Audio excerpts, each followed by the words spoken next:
Semuanya tangannya gini. Ada yang gini.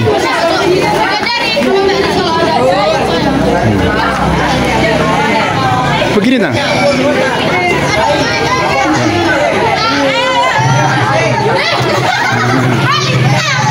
Gak apa-apa. Adep sini deh.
Setidaknya kalau ada yang berdiri di depan, dengarkan. Oke?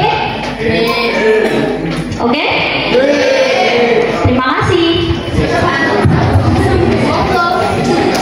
Nah, saya lanjut ya. Di sini penyalahgunaan nafza.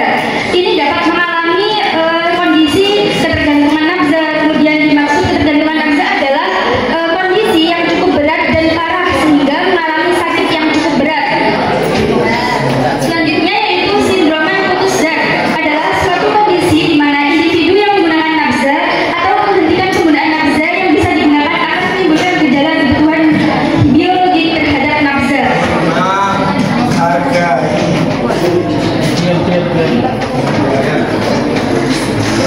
Kemudian terdapat klasifikasi nafza. Yang pertama yaitu narkotika yang sering disalahgunakan, dan yang kedua psikotropika yang sering disalahgunakan, dan yang ketiga yaitu zat aditif yang sering disalahgunakan. Narkotika yang sering salah digunakan seperti opiat atau morfin, beberapa ibu tahu.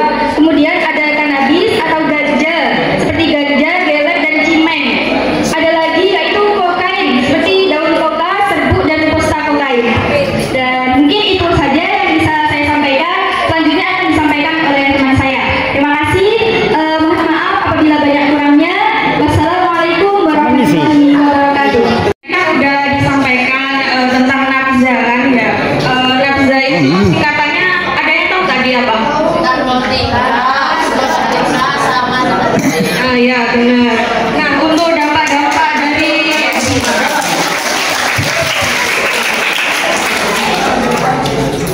dari penggunaan nafza sendiri ini ada dampak fisik, dampak psikologis, dan dampak sosial. Nah, untuk dampak fisiknya itu mungkin kalau kita berterusan untuk mengkonsumsi seperti narkotika, terus Psikotropika. ya itu, terus juga zat adiktif, kita akan menyebabkan serangan zat jantung. Maaf ya, ini agak grogi. Tidak apa-apa. Lanjut.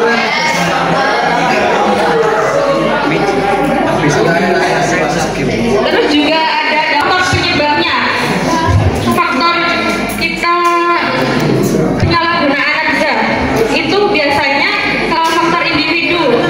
Faktor individu itu seperti rasa ingin tahu. Kayak teman-temannya kan ada yang mengkonsumsi nafza tersebut. Nah, mungkin teman satunya itu kayak aku ingin mencobanya, guys. Aku ingin ini, guys.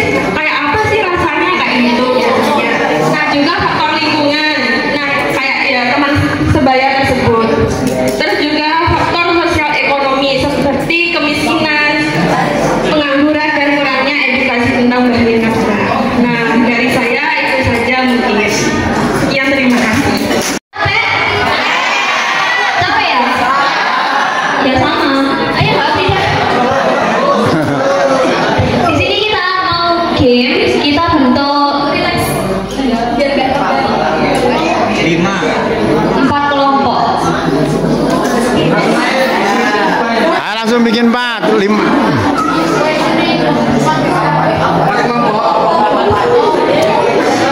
Dua kelompok perempuan.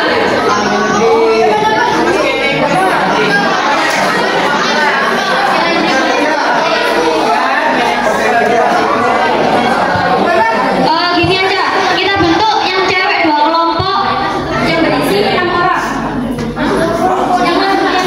Yang mau aja, yang mau aja.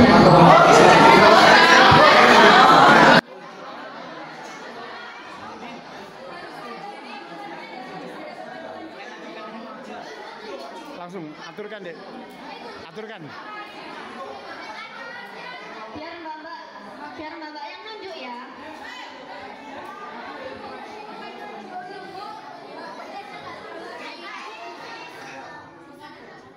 Gak apa-apa dong, ayo, yang pingin maju, ayo, yang pingin aja, enggak sih? Ayo gak apa-apa.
Semangat pagi, ya semangat pagi semuanya. Bukan selamat pagi loh, semangat pagi. Hari ini Mr. Ali bersama rekan-rekan mahasiswa yang ada di KUA Kalipuro ya, mahasiswa UINHAS, 5 anak, ada Aari ya, dan juga Afrida, Farida, ada juga Dinda dan Evi ya, di MTSNU Gombeng Sari Kalipuro mengadakan apa temu terakhir ya anak-anak UNHAS ini, karena besok insya Allah PPL terakhir di KUA Kalipuro seperti itu. Kemudian mereka melakukan permainan-permainan ya, biar seru, biar lebih terkenang seperti itu. Permainan itu telepon rusak, atau dalam bahasa Inggris disebut Chinese Whisper. Ya, permainan ini dimainkan dengan cara seseorang membisikkan sebuah pesan ke teman di sebelahnya, lalu pesan itu diteruskan secara berbisik ke teman berikutnya di belakangnya ya. Yang paling belakang madep ke juri atau ke panitia atau ke rekan-rekan UINHAS ya. Yang lainnya tetap menghadap ke barat ya, tetap ke depan. Maksudnya ke barat ya. Sedang yang di depan, yang paling belakang itu madep ke timur seperti itu. Kemudian sang juri, bukan sang juri, panitia, yaitu adik-adik UINHAS ini membisikkan atau apa, menuliskan kata-kata. Nah, lalu berbalik si nomor 2-nya itu nepuk pundaknya sambil membisik, seperti itu, sampai ke belakang. Itu ada 4 kelompok ya, cewek 2 kelompok, cowok 2 kelompok. Ternyata ya ada yang benar ya, 1 ya, seperti itu. Seru banget ya, seru banget. Dibisikkan, aku mau merono toko gini, korona anu, misalnya gitu ya. Ya pakai bahasa Indonesia tentunya. Tapi ya gitu, yang terakhir menerima bisikan itu salah ya.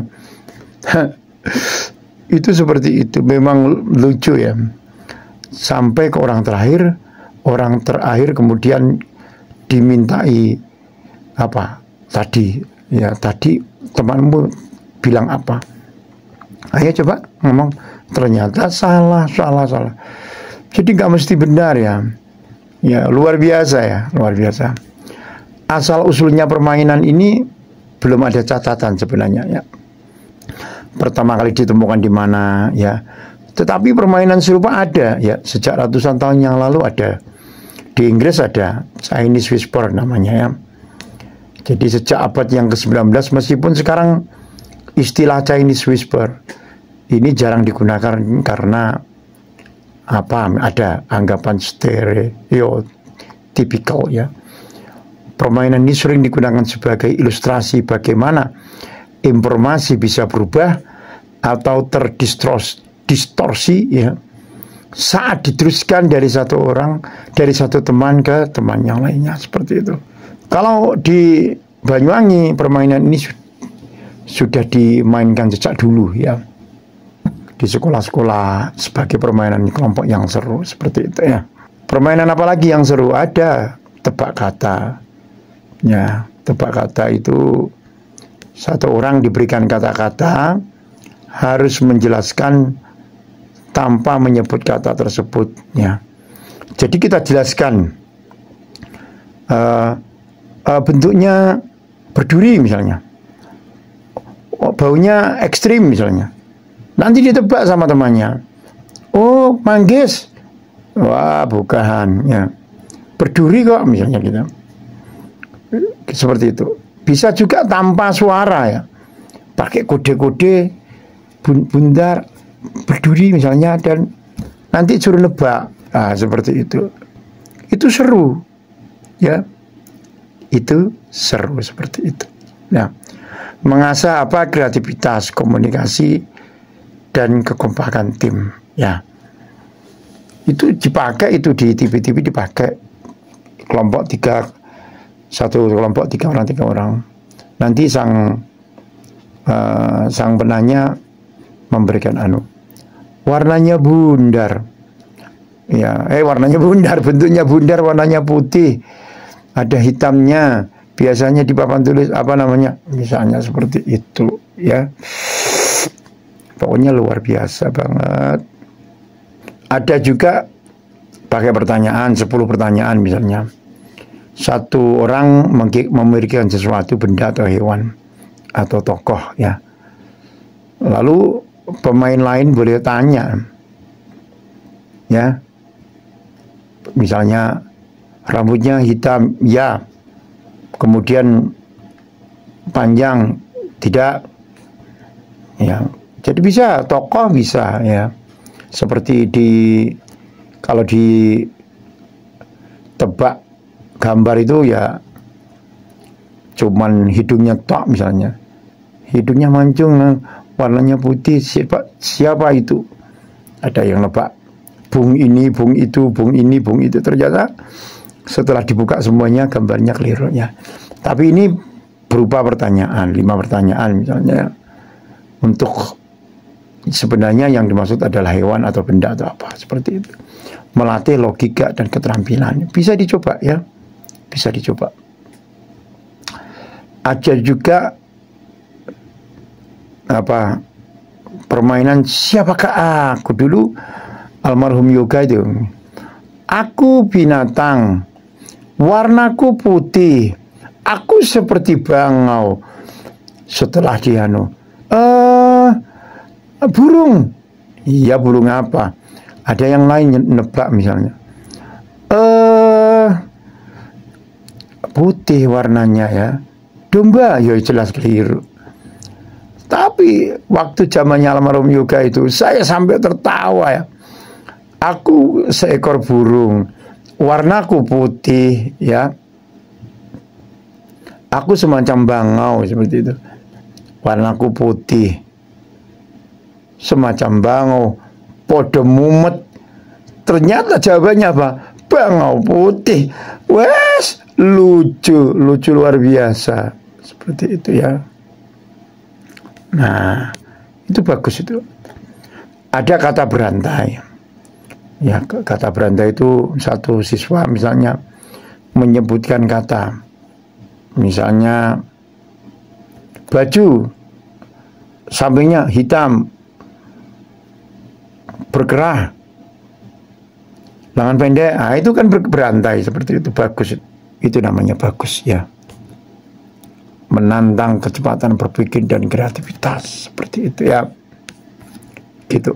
Ada yang lucu itu sambung cerita ya.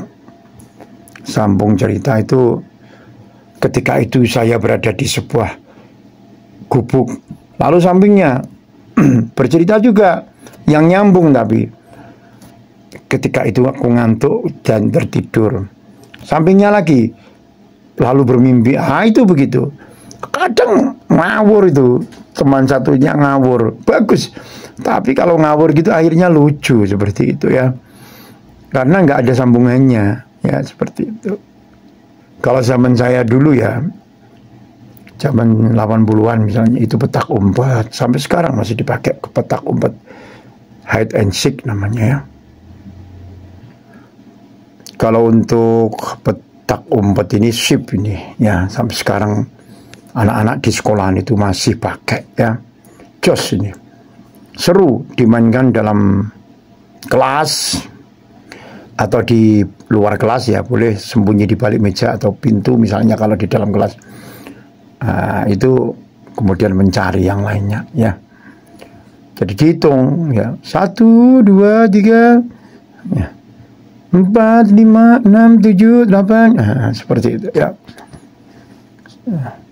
Jadi yang jaga tempat itu ya, anak yang jaga itu kan harus ditutup matanya, maksudnya sambil begini misalnya, seperti itu ya, harus mencari dan menemukan mereka. Oh, si Toyib kembali lagi dipegang tempatnya itu ya, seperti itu. Ada gobak sodor galasin namanya ya. Permainan tim di mana satu tim menjaga garis-garis di lapangan ya, dan tim lain harus melewati mereka tanpa tertangkap. Ini bagus untuk pertumbuhan anaknya, biar tidak stunting ya, biar tidak stunting.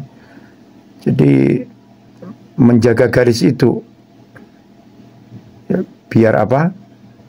Biar tidak bisa dilewati, muter-muter akhirnya lari dengan cepat biar tidak kena pegang. Itu butuh kecepatan, butuh strategi dan kerjasama tim tentunya ya. Ini luar biasa. Engklek itu bagus. Bahkan ada yang bikin ide di minimarket, itu dibikin tempat engklek ya, untuk anak-anak yang dibawa ibunya ke minimarket atau supermarket, ibunya belanja, anaknya engklek di situ. Itu baik ya, melompati kotak-kotak yang digambar di lantai sambil menggunakan satu kaki. Jadi semestinya di kelas itu seperti itu ya. Di kelas itu ada tempat engkleknya. Anak-anak sebelum kemana? Ke bangku misalnya, ini pendapat ya, pendapat. Itu anak-anak engklek dulu di situ dengan satu kaki. Seru itu. Melatih keseimbangan kaki dan ketepatan. Itu begitu. Jadi di pintu dikasih engklek ya, sampai ke mana? Ke bangkunya. Entah, jangan diwajibkan, tapi biarkan mereka berkreasi sendiri begitu ya. Itu seperti itu ya. Lompat tali, ini bagus, tali karet atau tali apa misalnya. Ini sekarang anak-anak yang ngedance itu menggunakan tali. Nanti musiknya nggak tahu pakai musik itu ya, sambil di talinya diayun-ayunkan ya. Nanti anak itu sambil joget ngedance, mengikuti irama lagu dan irama ayunan karet yang diputer-puter itu. Ini bagus ya. Jadi bagus ya. Kalau zaman saya dulu saya juga bisa engklek itu. Bukan engklek, lompat tali ya. Jadi tali yang terbuat dari karet gelang ya, disusun panjang dan dimainkan dengan cara melompat di atasnya sesuai level. Nah, itu seperti itu. Seru ya. Itu mengasah kaki ya. Saya dulu bisa sambil salto ada. Seperti salto tapi nggak salto. Ya. Sampai ke kepala. Akhirnya poli agak bagus. Bisa dimainkan bersama-sama dan bikin kompetitif. Sambil ayun-ayunkan itu juga baik. Benteng-bentengan. Jadi dua tim harus berebut benteng lawan dengan cara menyentuhnya ya. Benteng-bentengan, ada nyanyiannya ya. Sambil menjaga agar benteng mereka tidak direbut. Nah, itu seperti cek-cekan. Jadi ceknya misalnya tiang atau apa itu, kayu pohon ya. Satu cek itu 5 misalnya, sama-sama 5. Nanti ada yang maju. Biar caranya yang maju dulu itu harus tidak disentuh. Kalau kesentuh ya kalah, gagal satu, harus keluar permainan. Sampai ya, sampai apa? Sampai ada lawan ceknya itu bisa menyentuh cek yang ada di sebelah sana. Kadang menyelindut sembunyi, tahu-tahu cek Ya, jadi tiangnya dipegang atau kayunya dipegang berarti kalah 1-0 seperti itu ya. Ada adu lari, adu kecepatan lari. Yang datang dulu, ayo jeren. Ya, nanti balik. Nanti kalau pinter menipu larinya itu tipuannya, ya itu akhirnya selamat. Itu seperti itu ya. Seperti itu. Bagus itu permainan itu ya. Harus ada sekarang. Apalagi kalau malam, wah sering tahu-tahu Jack karena sembunyi seperti itu ya. Itu sip ya. Ada permainan congklak. Memindahkan biji congklak dari satu lubang ke lubang lainnya di papan congklak dengan strategi agar bisa mengumpulkan lebih banyak biji. Bagus itu. Stop itu. Nah. Ada lagi egrang. Kalau egrang ini sekarang tambah terkenal ya. Jadi egrang itu sekarang tambah terkenal ya. Menggunakan 2 batang bambu panjang dengan pijakan di tengahnya, pemain harus berjalan tanpa jatuh. Ini bisa menyelamatkan diri dari sengatan kalajengking atau ular dan lain sebagainya. Kalau di tempat-tempat yang agak jauh dari keramaian dan di tanahnya itu banyak sekali hewannya, bagus pakai egrang ini seperti itu. Ada kasti mirip baseball ya, kasti. Wah, jedot. Sampai seperti itu kadang dulu. Mr. Ali dulu, wah sering kena kepala ini, sampai gundul terus ini saya. Seperti itu ya. Mirip baseball. Jadi kita sampat pakai tangan, jedot. Dan yang paling aneh, ada batunya di plastik itu yang digulung bunder, kasih karet seperti itu. Atau pakai bola kecil. Boleh pakai pemukul kayu ya. Jadi harus memainkan bola dan berlari mengitari lapangan tanpa tertangkap. Seperti itu ya. Ada bekel. Jadi harus ini penting sekali bekel dipantulkan, lalu pemain harus mengambil biji-biji bekel berbagai pola ya, ini bagus ya. Kelereng itu harus ada ya, keterampilan bermain kelereng ini ya, di lingkaran atau di wajik segitiga itu ya, butuh teknik dan strategi seperti itu, butuh koleksi kelereng ya. Ada taplak gunung mirip engklek ya, tapi biasanya lebih rumit dengan pola kotak yang lebih panjang dan aturan tambahan seperti harus melempar batu sebelum melompat. Brem-breman misalnya, gendeng ditata, jadi sembunyi kalau sambil nyari, toyib, ketemu, kembali lagi, pegang lagi bukan bola ya, batunya gendeng-gendeng yang sudah pecah-pecah itu seperti itu. Seru itu. Karet gelang ya karet gelangnya tadi itu. Ada boy-boyan, pemain melempar bola ke tumpukan batu kecil, setelah banti berantakan tim harus menyusunnya ya. Itu sip itu ya, luar biasa. Polisi maling, ada itu polisi maling. Ada tim yang satu jadi polisi, tim yang satu lagi jadi maling. Maling-malingan. Kalau zaman dulu namanya maling-malingan. Kejar-kejaran udah. Jadi polisi tugasnya nangkep maling-malingan itu ya, dibawa ke penjara, kejar-kejaran. Jadi stunting dah. Ya memang begizi sih. Bukan sepenuhnya mengantisipasi stunting, tapi sebagai ikhtiar atau upaya untuk anak biar cepat tinggi. Jangan sampai masih kelas 5, kelas 6 kok masih kecil, SMP masih kecil. Nah, itu miris sekali ya. Miris, kenapa bisa seperti itu? Karena melupakan permainan-permainan yang butuh kecepatan, kejar-kejaran, engklek, keseimbangan, lompat-lompatan. Itu Bahkan ada lompat batu itu ada ya di lapangan dengan garis-garis dibuat seperti batu loncat. Pemain harus melompat dari satu garis ke garis lainnya tanpa menyentuh tanah. Ini melatih keseimbangan ya. Kalau jatuh ya bikin ketawa. Anak-anak satu kelas itu ketawa. Harus kreatif ya. Guru itu harus kreatif. Terutama guru olahraga. Jadi selain mengajarkan pelajaran volleyball, lempar lembing, lempar cakram, senam, bela diri, ajari ini permainan-permainan ini. Seperti itu ya.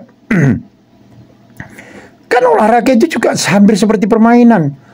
Lompat tinggi itu atau lompat jauh itu kan hampir sama dengan ini. Seperti itu. Dan seru ya, seru. Ya. Ada peletokan menggunakan senjata bambu kecil yang diisi kertas basah atau biji kecil sebagai peluru. Pemain menembak lawan dari kejauhan. Itu sensasi perang-perangan. Ya. Bikin ketagihan juga ya. Tapi juga hati-hati ya. Kadang tembaknya ada agak sedikit sakit. Kalau zaman dulu agak sedikit sakit.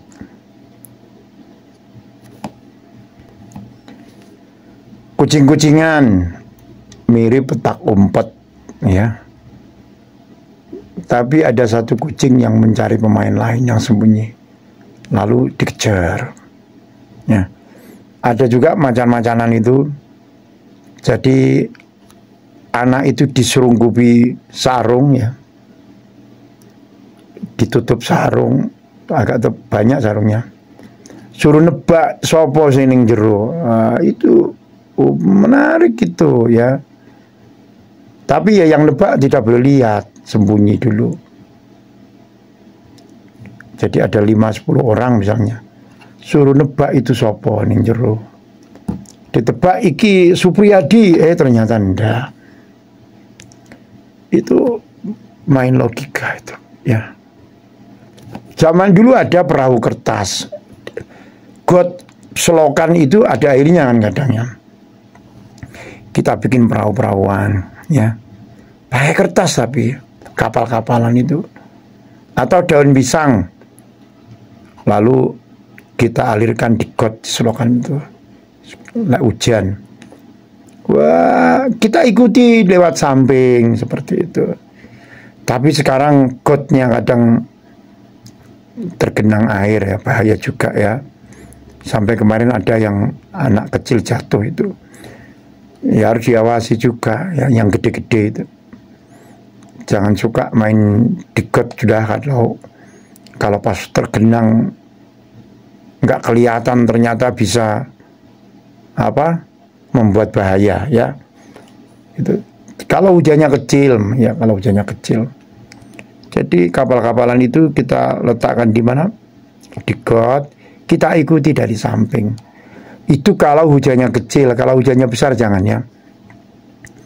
Karena sekarang gede kok. Apalagi di Banyuwangi ini kemarin kampung Lebak, kampung ini. Waduh, top ya. Ini bisa dihindari ya kalau berbahaya. Ya. Kalau zaman dulu saya ini cerita zaman dulu, enggak ya. Kertas itu kita jatuhkan, yang tidak jatuh menang ya. Mengalir deres sampai kemana itu ya, sampai ke sungai ya. Wah hebat itu kapal-kapalan itu ya. Karena akan kebanggaan sendiri buat rekan-rekan ya. Karena bisa bikin apa? Bikin perahu nggak tenggelam. Itu kan seperti lomba perahu-perahuan itu, seperti itu. Ya, Dor ya. Seperti itu. Ada ular tangga. Beberapa tahun yang lalu masih oke, ya. Masih oke. Sampai sekarang gasing apa itu diputar di tanah. Siapa yang bisa bertahan paling lama menang. seperti itu ya, luar biasa, top pokoknya. Jadi ini adalah merupakan cara menghidupkan lagi permainan zaman dulu. Bikin hari tanpa gadget misalnya. Di sekolah kan nggak boleh pakai gadget misalnya, tapi ya harus dikasih permainan seperti itu ya. Bikin aturan 1 hari tanpa gadget atau 3 hari tanpa gadget, dan isi dengan permainan tradisional ya, seperti itu ya. 2 hari tanpa gadget, hari Senin sama hari Sabtu atau hari Jumat misalnya, itu khusus permainan ya. Atau 1 bulan sekali minimal lah, 2 minggu sekali, seperti itu ya. Dijadikan event bulanan atau mingguan, biar anak-anak terbiasa, biar senang di sekolah, biar nggak ngantuk ya. Apalagi mengimbangi makanan bergizi gratis ini ya, biar anak-anak habis makan tidak ngantuk dan sebagainya, ibaratnya gitu. Itu seperti itu. Luar biasa ya, tapi itu pendapat ya. Jadi bisa diadakan di sekolah, di kampung, atau acara komunitas ya. Nggak mahal, nggak usah biaya, nggak apa-apa, seperti itu ya. Nggak usah biaya, jadi ya ada biaya sedikit-sedikit lah. Ya tidak mesti harus seperti Agustusan, enggak ya. Enggak, seperti itu.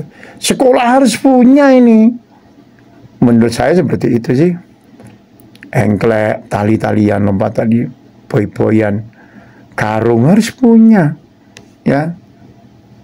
Ya, diusahakanlah. Ya.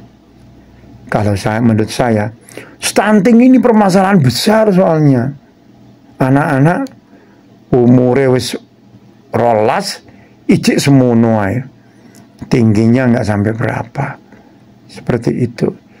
Terus SMA kecil-kecil, walaupun sekarang mulai tumbuhan anak yang gede-gede ya. SMA besar ya. Namun banyak juga selain itu yang anak bukan kotet ya, tapi tingginya loh enggak sebanding zaman saya dulu, seperti itu. Dulu saya SD itu sudah, teman-teman kakak kelas itu sudah tinggi-tinggi, berkumis-kumis, seperti itu ya. Ya jangan dibilang bedo pak, bedo mas, biyen ya biyen, ya enggak, buktinya di antaranya stunting ini menjadi masalah. Bahkan ada urutan stunting nomor terakhir dan sebagainya, desa atau kecamatan. Itu seperti itu ya. Itu jadi penyebabnya stunting itu sebenarnya adalah kekurangan gizi ya. 1000 hari pertama kehidupan si bayi ini, sejak dalam kandungan sampai usia 2 tahun berarti ya, penyebabnya karena kurang asupan gizi sebenarnya ya. Walaupun kita hubungkan dengan game atau permainan tadi, biar pertumbuhan tubuhnya itu diraih, biar tercapai seperti itu. Dengan adanya sport activity atau game activity itu tadi. Kalau penyebab utamanya dari stunting ya kurang asupan gizi memang. Mulai ibu hamil atau bayi nggak dapat nutrisi yang cukup, terutama protein, zat besi dan vitamin penting. Infeksi berulang, anak sering sakit, ya misalnya diare atau infeksi saluran pernapasan, bikin penyerapan nutrisi terganggu. Pola asuh kurang betul ya, kurang tepat ya, nggak dikasih ASI, kemudian empasi kurang bergizi, seperti itu ya. Sanitasi buruk, air dan lingkungan yang kotor bukan malah bikin anak sehat, tapi bikin anak gampang kena penyakit ya. akhirnya apa? Menghambat pertumbuhan. Akses ke layanan kesehatan kurang, itu bisa juga ya. Karena kan kalau ibu nggak rutin periksa kehamilan, anak akan dapat imunisasi sebenarnya ya. Dan suplemen gizi seperti itu. Jadi kalau kurang rutin periksa kehamilan itu juga kurang bagus. Faktor ekonomi sosial ya. Keluarga dengan ekonomi rendah biasanya punya akses terbatas kepada makanan-makanan yang bergizi dan layanan kesehatan seperti itu. Ya, adakan perawatan sejak kehamilan, ya, kasih nutrisi yang cukup, periksa kehamilan rutin, cegah infeksi. Dengan apa? Menjaga kebersihan dan imunisasi ibu hamil. Kita berikan ASI eksklusif dan empasi bergizi. ASI eksklusif itu selama 6 bulan pertama sebenarnya ya. Karena ASI itu punya semua nutrisi penting. Setelah 6 bulan mulai beri empasi sehat dan bergizi dengan protein hewani, sayur, buah, dan karbohidrat. Imunisasi lengkap ya biar anak nggak gampang sakit. Kebersihan diri dan lingkungan supaya anak nggak terpapar kuman. Seperti itu ya. Pastikan akses ke air bersih dan kebiasaan cuci tangan pakai sabun. Pola asuh yang betul. Perbaiki gizi dan sosial ekonomi ya. Itu diantaranya seperti itu rekan semua. Mudah-mudahan di berbagai macam sekolah juga game-game ini juga ada seperti itu ya. Kalau di Thailand itu ada yang masih melakukan game-game dan sepak takraw itu, full banyak ya. Mudah-mudahan di Banyuwangi juga di Indonesia ya, yang olahraga seperti permainan atau permainan seperti olahraga terus berkembang di sekolah-sekolah, mulai tingkat dasar hingga SMA. Nah, buku tok yang dimakan, bukan dimakan, dibaca. Memang betul penting ya. Tapi kesehatan ini juga lebih penting. Seperti itu ya. Oke, dengan bermain game, ada motivasi, ada kecerdasan. Anak pernah kalah, mentalnya lebih oke. Dan tentunya lebih kreatif. Ada kenang-kenangan. Orang seumur-umur saya ini mengenang hal-hal seperti itu, terkenang ya. Tapi ini hanya beberapa sisi pendapat. Perkara yang memiliki pendapat lain, monggo. Seperti itu ya, kasih di kolom komentar. Ya barangkali bermanfaat seperti itu. Wallahul muwaffiq ila aqwamit thoriq. Wassalamualaikum warahmatullahi wabarakatuh.